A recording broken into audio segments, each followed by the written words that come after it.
We've all been there, haven't we? The world moves fast. It moves with such relentless momentum that we sometimes wonder, where do we fit in?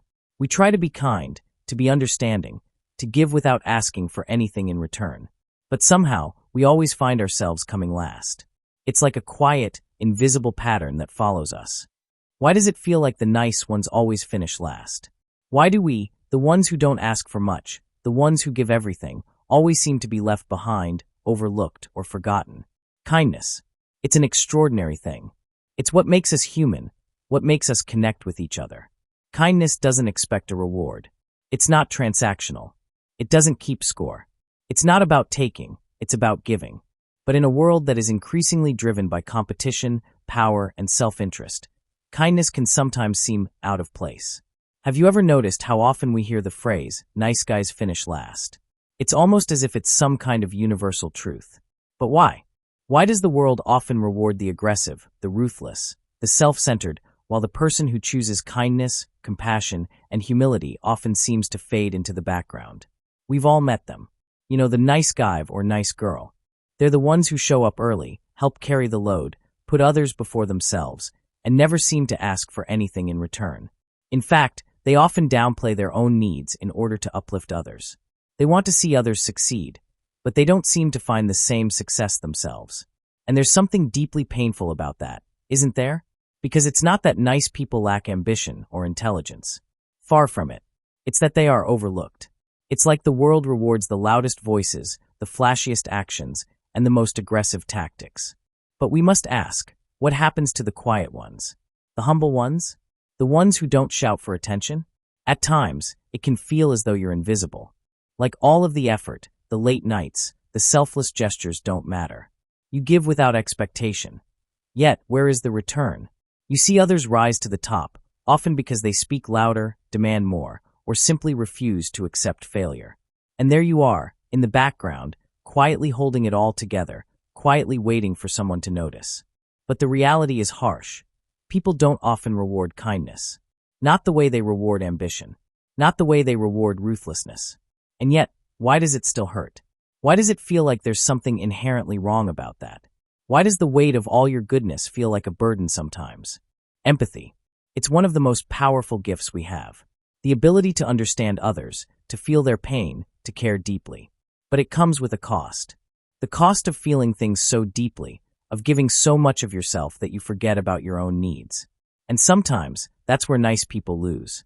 They give too much. They don't protect their own energy, their own boundaries. They burn out, and others move ahead. How many times have you felt like you're carrying the emotional weight of everyone else around you? How often do you find yourself saying, "It's okay, I'll be fine," while your own well-being slips through the cracks? The truth is, people who are kind are often the ones who are hardest on themselves. They give, they listen, they sacrifice, and yet they rarely ask for anything in return. And that's why perhaps they end up last. Because the world doesn't always understand the cost of kindness. The world doesn't see the quiet exhaustion that lies behind that smile. Now, let's talk about the world we live in. It's fast. It's competitive. It's a place where only the strong survive, or so it seems.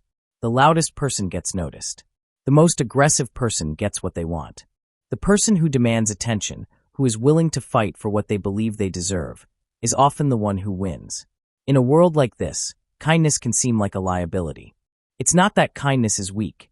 It's that it doesn't always play by the rules of power, status, or influence. Why do aggressive people succeed? Because they demand respect. They demand attention. They don't wait for opportunities to come to them. They create their own opportunities, no matter the cost. But here's the thing. What the world doesn't see is the emptiness behind that success. What the world doesn't see is the loneliness, the disconnection, and the fragility of a life built on power and manipulation. What do we really win when we play this game? Sure, the aggressive ones climb the ladder. They get the accolades, the attention, the success. But what does it really cost them? Loneliness, betrayal, a constant need for validation. Winning at the expense of kindness often means losing your soul in the process. The very thing that made you human, your empathy, your ability to connect, your sense of compassion, gets sacrificed in the name of victory. Is it worth it? Is it worth winning if it means you have to lose yourself in the process? Now let's talk about something important. The real strength of nice people. The ones who give without expecting, who listen without judgment, who stay calm when the world is in chaos. These people have an incredible power that the world often overlooks. They build connections that last. They inspire trust. They are the quiet anchors in a storm. Nice people might finish last in a race driven by competition, but they win in ways that matter most.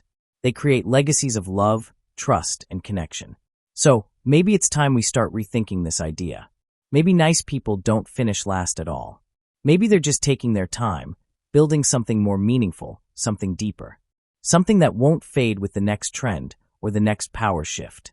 You see, kindness isn't a weakness, it's a strength. It's the quiet power that builds the foundation of true success, not the kind that comes from the fleeting admiration of others, but the kind that builds a life worth living. So, the next time you feel like you're finishing last, remember, you are not alone. You are part of something greater. And in the end, that's what matters most. So, the nice ones are not at the back of the line. They are simply choosing to take the long road, one that leads to meaning, to fulfillment, and to something deeper than mere success. In the end, nice people don't finish last. They just make sure the race is worth running. And maybe, just maybe, that's the greatest victory of all.